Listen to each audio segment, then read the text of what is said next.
You feel like you've jumped from like, 25-year-old girls to 65-year-old women now? We got to save this for the podcast, dude.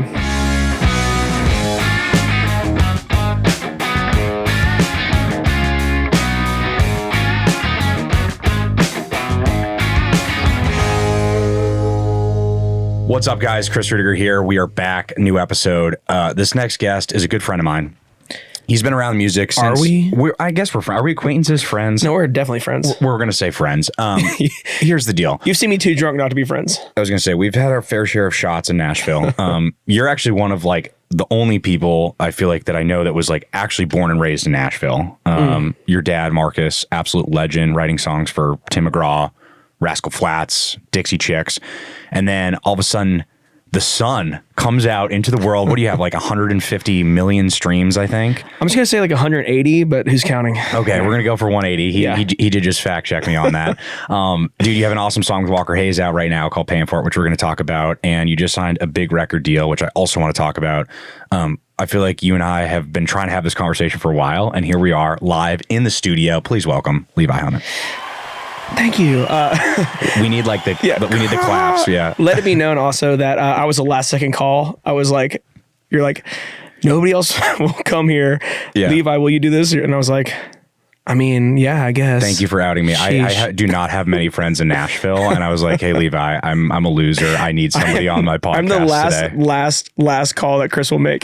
I wouldn't say you were the last call, but I just want you to know you were very much a six-string player for today's podcast. Thank you. Well, guys, I'm so honored to be here. Yeah. And all jokes aside, dude, I'm so stoked with everything you got going on.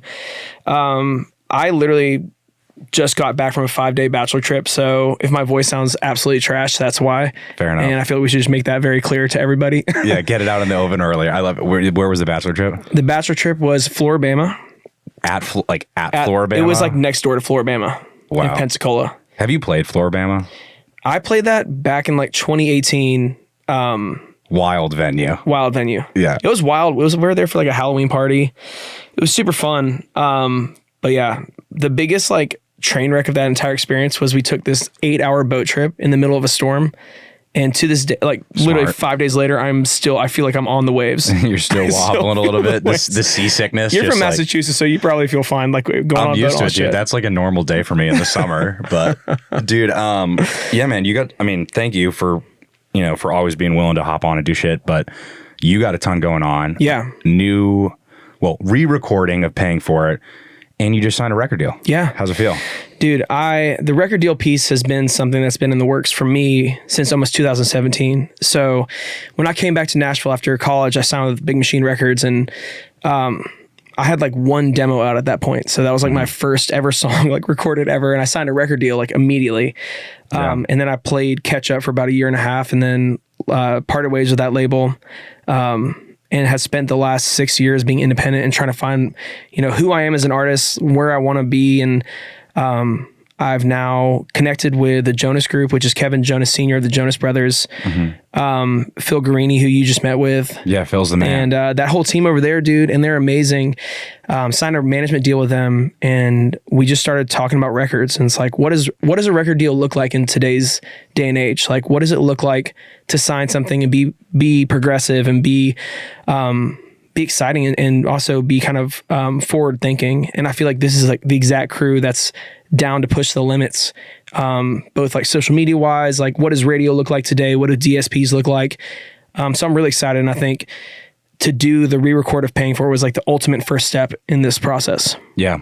Dude, I love it, man. I mean, congrats. I think what's super cool is, and I don't know if you know this, but I followed you like back in probably 2017, 2018 when Stupid and like those hits were out. Yeah. And I remember you were at a label, and then, I watched you kind of start to do this independent thing. And I think what you've been able to build online the past year has been incredible. Like your TikTok lives that you are crushing right now. You're about to go on tour, which we're going to talk about. I think a lot of that's from your social media growth. People are streaming your music like crazy. And I feel like we are in a new era now where like the model has shifted, right? And there's 100%. A lot you can do as an independent artist. There's still obviously a ton you can do with a major label or any label backing. But I think you have been very strategic about like waiting to find your right team. It seems like this is now the group that you're moving forward with. And you got a hit with Walker Hayes that's now Is it being shipped out to radio? Am I allowed to ask? I'm not allowed to say anything just yet. There you go. Fair enough. I love it. Well, hey, dude, real quick, I do want to talk about kind of early beginnings, just in case people don't know who you are and they're listening on iHeart here. Grew up in Nashville. Your dad's a huge hit songwriter. Were you just like constantly writing music growing up? Like how did it start for Yeah, Levi? man. I mean, my dad is amazing. And to this day, like a lot of people sometimes are like, oh, I want to get on my dad's shadow or like, especially if you grow up with a musical, in a musical family. But I love embracing it because I think my dad is like my biggest inspiration. He's the person who taught me how to play guitar. He's a person that showed me what a co-write was. And so like having that as like part of my history, I think is like really important. But growing up, honestly, dude, like I played guitar and I did music as a hobby. And it was always like, oh, there's a guitar around the house. I'm going to pick it up, start a band with my brothers, and then not touch a guitar for 2 years. So it wasn't like I was like doing like the Disney star thing or trying to pursue it at a really young age. But I always was also surrounded by hit songwriters and going to number one parties and doing all these crazy things that like I just took for granted at a young age. I was like 12 years old meeting Tim McGraw, or Jessica Simpson was like at my house writing a song, talking to Tony Romo, like all this crazy shit. Did you process and like you're like, oh, that's Tim McGraw, or was it still kind of like you're just a kid, they're just my dad's friends? I was honestly like, the Jessica Simpson piece was kind of cool. I always remember that because I remember like my dad was like, I'm writing with Jessica Simpson today. Like bring all your friends from high school over to the house after. I was like, okay. Right. And so we all came over and met Jessica Simpson. So it was super fun. But the Tim McGraw thing, dude, like he was just a superstar to me. But I don't think I was like, wow, I'm meeting Tim McGraw. I just was like, I'm meeting a really famous country artist, but it was like, that was just part of the process. I don't know if that answers your question. That might have been a horrible. No, it does. But I do think there's something in Nashville. It was funny because I had friends visit and we had to be at a coffee shop and we ran into Chris Stapleton. He was just walking around and they were freaking out. And these are friends from back up in New England. And they're like, oh my God, it's Chris Stapleton. We love the guy. Like they're causing a scene. I'm just like, it's normal. It's chill. Right. Of course, I'm a huge fan of Stapleton and I'm freaking out, but I feel like when you are around it and you were born and raised going to number ones, it's like, oh yeah, they're normal people. They're friends and they want to be treated that way when they're here.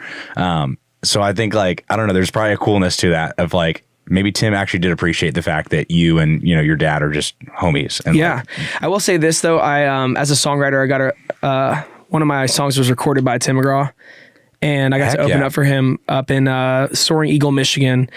And that was a full circle moment for me because I was at one of the number one parties for my dad for a song of his called One of These Days. Yeah. And then like 20 years goes by and I'm opening up for Tim McGraw. And he like told me at the show, he's like, I recorded one of your songs called Not From California and it's on my new record.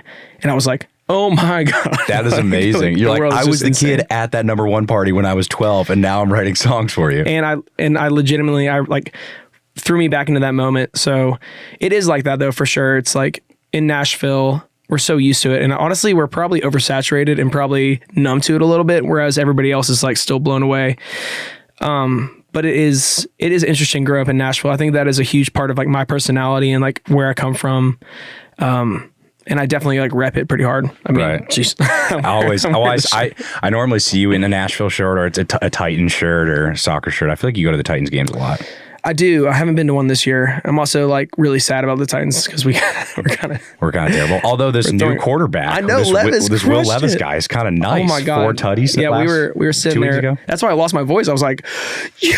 Like, finally, we got like 3 touchdowns. He had like more touchdowns in one game than Tannehill and like literally 5. So yeah, he could be the future. We'll see. I gotta get him on here, by the way, dude. Shout out to Levis. Levis, come on the pod. I do have to ask because you see it. There's so many. Nashville's crazy right now. Bachelorette parties, the amount of apartment buildings, like businesses moving in here. Is it annoying to see the city grow as much as it is, or do you appreciate it being from here? I appreciate it as. How do I say this? As like a foodie, I'm pretty stoked on it because there's so much good food. Mm-hmm. When I was growing up, it was like you had like a meat and 3 and a couple of barbecue restaurants, and that was about it. Sure. But now like we just have so much good food here in Nashville. I think, I live in a bubble. So my parents live over here on Music Row. That's where I grew up, and I live over in Berry Hill area. So I don't really like kind of leave that kind of bubble. But if I'm down on Broadway, I'm like, this sucks. This is so much. How often would you say you go down to Broadway? I mean, I went down because you asked me to play Old Red the other day. Okay, so when I ask you, not otherwise you avoid it. It is danger down there. It is. You cannot leave Broadway in Nashville remotely sober. No, it's impossible. And also, it's like, I feel like everybody's like, all the dudes want to fight you, and all the girls want to do other things. Other things, Levi. So I just feel like it's a rowdy environment. And if I was 20 something years old again, I would 100% probably partake a little bit more. But being an old ass 32-year-old now. Look at you saying you're an old ass 32. I feel old right now. Dude, you're in the prime, man. Some people don't hit their stride until like 40. I'm hoping. I do feel like business-wise and like career-wise, I feel, and like just everything like that, I feel like the most myself. I feel like I fought my way through my 20s though.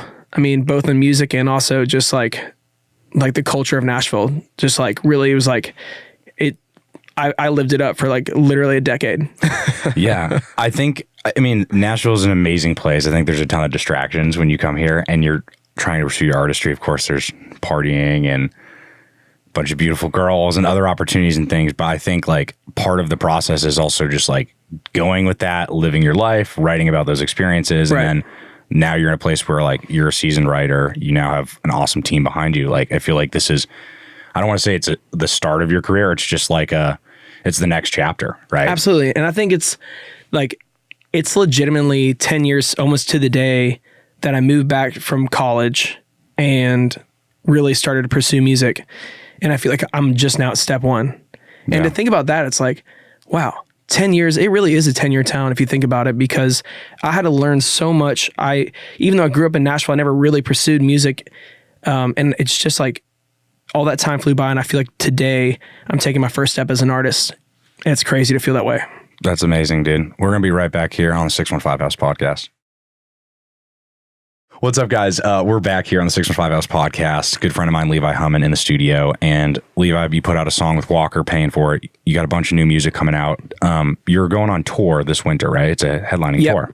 So this is like the first time saying it out loud. But, oh shit! This is the reveal. Here we go. By the time this probably is out, this will be a little bit old news. But sorry to out us on the timeline. But right. Dude, we're going on my first real headlining tour. Not affected by any pandemics or anything like that. So I'm really excited because we did some dates with my buddy Roman Alexander, which were awesome. I mean, we had so much fun, but it was still like kind of coming out of 2021. But this is really exciting. I think we're going to be doing a show at Exit In here in Nashville. Nice. Shows all the way through the Midwest. We're going all the way through Texas. And so I feel like we're going to have a good response and a good group of fans out there. Dude, Exit In's such an iconic venue in Nashville too. Have you played Exit In before? Yeah, so I'm from Nashville, like we've said a million times. So I try to do like one headline show a year. That's like in my hometown. Yeah. And we played it once before, got to headline it, and we sold it out. I think it was Nick Wayne, maybe. Do you know Nick Wayne? Yeah. So it was me and Nick Wayne. Nick's the man. And he actually, I feel like back then, because I was like kind of like in still independent land, but headlining, but I feel like he brought out so many people at that time. It was crazy. I feel like Nick Wayne is one of those guys, like there are people in Nashville that are just so well connected, and Nick had a golf league for a while. I mean, shout out Nick Wayne if you're listening to this podcast. I also love riding with Nick, and we have some really cool songs. I really want to put him out. Man, it's like a free promotion here for Nick Wayne. There you go. He is the man though, dude. I love that you're back out on the road though. I mean, assuming that COVID doesn't come back, you're gonna be in good shape here. How many cities you playing? I can't count in my head. I'm guessing like 17. Yeah. But we'll probably even add more depending how it goes. But it's kind of crazy. Like I did not tour this last year.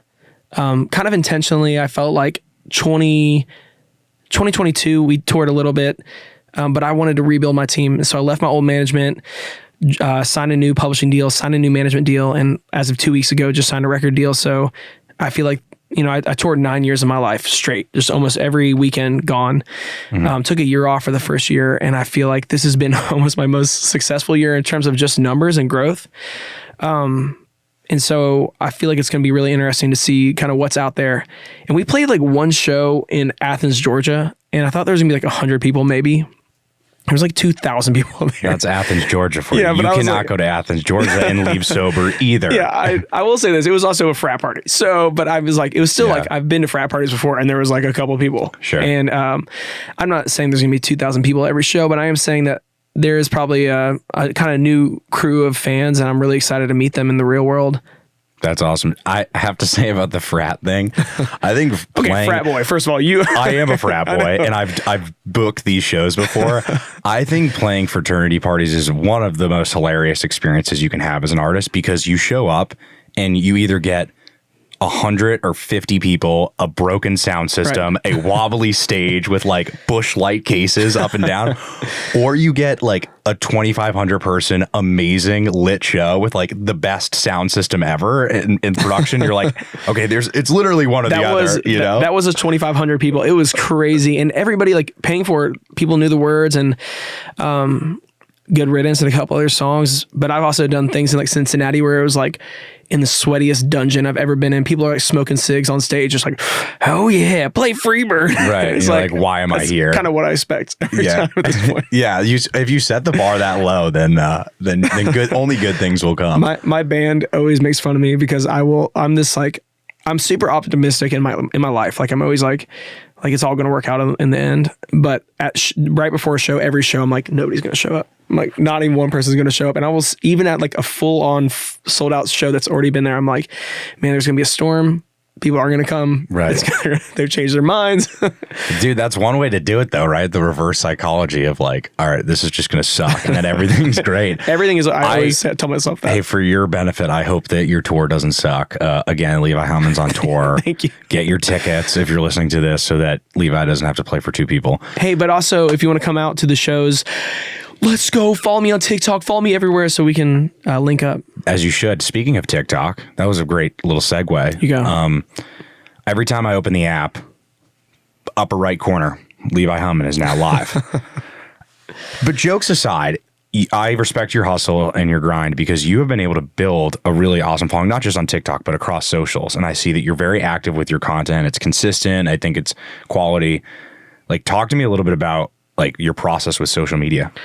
Yeah, I mean, we kind of talked about it before we kicked off the podcast, but so I was independent like back in 2017 and I was just trying to find ways to get my music out there because I just left Big Machine Records. And at the time, like being an independent artist was like something that people were like, ugh, it was not the vibe. And I remember like Spotify was free to put out music too. Like all these like DSPs were brand new and I was like, those are kind of cool. People can find my music. So I'm just going to really push that. So I pushed that. And I also never did social media up until like 2017. I was like the worst. Mm-hmm. And I just like forced myself to like get good at it and get consistent. And honestly, consistency is like what I push the hardest. I was like, if I stay consistent on social media, something's going to pop eventually. I'm kind of on a tangent right now, but I guess the point of it is, I've always tried to look for ways to promote my music that's free. And I've always looked for ways to promote my music that gives me the biggest reach to my fans. And so that's like where my love for social media comes from. And then recently, like TikTok Live, dude, it's just been the best organic way to blow up my content, to find new fans and now build a relationship with actual TikTok. Like HQ out in LA has been amazing. I think what you're seeing is the second iteration of this, which is you've been able to post content to get new listeners, but then you also, like, by going live, you're building a loyal fan base. Right. I think that's the next step. Like, I see so many artists that are looking for their 500,000th or a millionth follower, and they're only thinking about the next follower. Right. But they're not thinking about, like, do you realize how many like football stadiums 500,000 people is? Like, that's massive shows you could be playing. So I think it's more a matter of how do you get all of those people that have already clicked follow to then buy your Levi Hummon t-shirt or go to your college tour or whatever. If you're looking for that. I was looking for it, but I can't find it. But I think you're doing a really good job of that. And that's like, I don't know, it's one thing that I think artists and just not even Nashville, but in general are trying to like figure out. It's kind of this next step of like, there's so much content online, dude. Yeah. It's like you open up your phone, it's like, oh, I don't even know how to juggle all this stuff. But I think if you can really connect with people on a deeper level, then that's how you're going to be able to be around for the next 10 years. Dude, I need to sit with you after this podcast just to give you a couple like updates in my life that I figured out are so awesome for socials. But for me, like just generally speaking, live has changed my life. Mm-hmm. I mean, absolutely. My fan base is more loyal than ever. And even if I have like 50 to 150 concurrent viewers instead of 1,000 to 2,000, I know that those are like my most solid fans, constantly there for me every single night. And being able to stay consistent and have those like 300 to 1,000 people that are just freaking there every single day, it's like absolute insanity. And from that, we've built, I mean, a huge following on, especially across TikTok Live. And some of the biggest creators too have like way less followers on TikTok Live. Yeah. My buddy Trey, shout out Trey from next door. He has like 300,000. Trey from next door. What does Trey from next door do? Dude, he's a rapper and he's so good, so talented, and he just streams all the time. But dude, that guy has like 300,000 followers, but gets like just 100,000 per stream views. Damn. So we need to all be like Trey from next door. If you want to learn, follow me. And also follow you Trey. And follow Trey. Yeah. I'll come check out you guys when you battle. Yeah, please. I'll whoop his ass. That's good. Dude, heard that. We got a few minutes left here. My friends at Ariat have hooked us up, and we do this segment. It's called Rapid Fire Questions, 60 seconds on the clock. I'm just hitting you first thing that comes to mind. Okay. Pretty easy. We're going to see how you do. Ready? Boom, boom, boom, boom, boom. Here we go. Dream collaboration. Black Top Billie Eilish. There you go. Favorite song that Marcus Hummon has written? Ooh. One of These Days, the Tim McGraw song, but it literally makes me cry. It makes me cry too. What's a dream venue for you to play other than the Athens fraternity venue? Athens, Soldier Field. Soldier Field? That's a new one. I haven't heard that yet. I always say Red Rocks, but I've said this so many times, and I really genuinely, I like have this big dream where I'm playing Soldier Field for some reason, and I don't know why. Thank you, because Red Rock's a cop-out and everyone says it. You would be like the 7th person on this podcast to say it. Anyway, are you baseball cap, cowboy hat? What do you think? I'm going to guess baseball cap. I can't even picture you with a cowboy hat, but you do wear boots. Are you like, what's your favorite type of boot? Sorry, Ariat. Yeah. Ariat. Ariat, there you go. Yeah. Hey. I actually do have a pair of Ariats. Is that I don't know how to say it. It's Ariat, but yes. Ariat? Yeah. I actually do have a pair of those, and I do straight up love them. Really? Yeah. They're my like hunting outside boot. Natural promotion for them right there.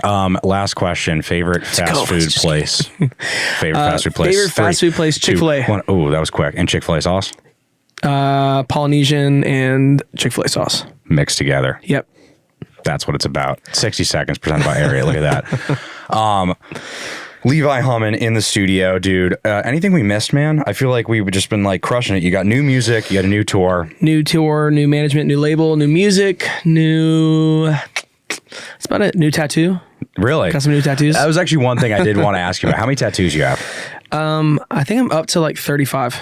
Really? But I'm actually doing a big thing with Inked Magazine on Wednesday this week. That's cool. I'm excited. And you have, it's your left sleeve, right? I got like right and left, and then I've just started working my legs here too. Okay. Are you gonna go like Post Malone with it and do the neck? I'm gonna stay up till about like maybe like one side of my neck, but my mom is at the point where she like wants to kill me every time I show up with a tattoo. So I feel like the first time you get a tattoo is when your mom freaks out the most, but you've had 35 goes at it now. At this point, she can't be like, we did a pool party and she was like, that's enough.